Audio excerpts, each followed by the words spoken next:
Hi, I'm Gordon Korman, author of Restart, and I'm so excited to share a little insight into my writing process, my life, and more.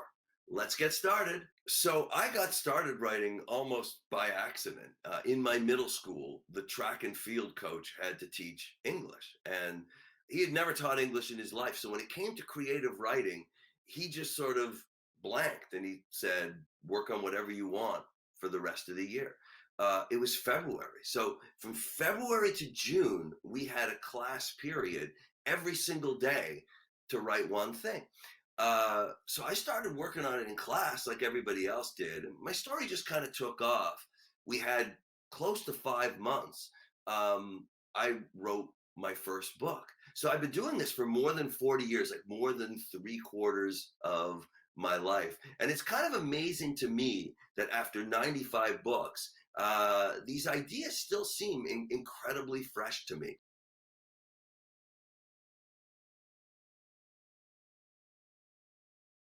So Restart is not a true story. I've never had amnesia. I've never fallen off my roof. I've never suffered a traumatic brain injury. I think my original idea for Restart, I was thinking about what makes us the kind of people we are.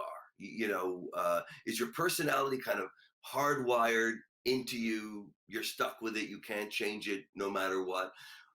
Your nature, right? Or is it nurture? Is it sort of shaped by the people you meet, the stuff that happens to you? And you know how, like on TV news, they're always saying scientists are performing a study to determine XYZ. I was thinking they should do a study about this. And I began to sort of toss around like what that study would have to look like. And it suddenly hit me amnesia, right? When your memory is wiped clean, do you go back to the kind of person you were before? Or is this a chance to sort of reinvent yourself? I did a lot of research on amnesia and just how it works, And when I talk about that to kids, a lot of them will sort of say, well, what's the research? You forget everything. Well, if you think about it, Chase doesn't forget everything, right? I mean, he wakes up in the hospital. He looks over. His mom is sitting at the table next to his bed. Does he remember her?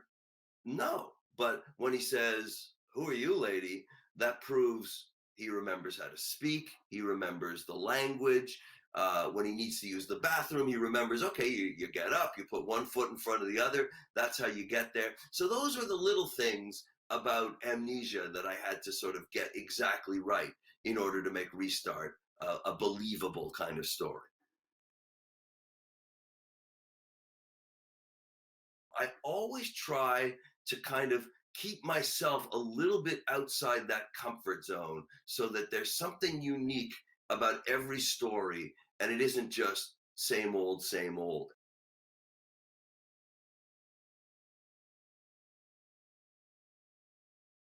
I never thought I'd be a writer, right? Like my in school, in elementary and middle school, I always got better grades in math and science than I did in English. So for me, like if it had not been for that seventh grade English assignment, I probably would not be doing this. I would probably be in the either the science world or the tech world or something like that.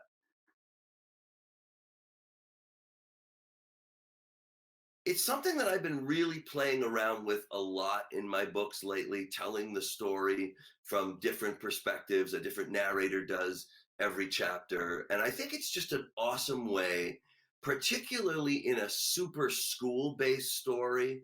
And what I love about the multiple perspectives thing is just that sometimes you could be looking at exactly the same events, but you may as well be talking about completely different things. Thank you all so much for sharing Restart with the readers in your lives. I hope you and your class enjoy it.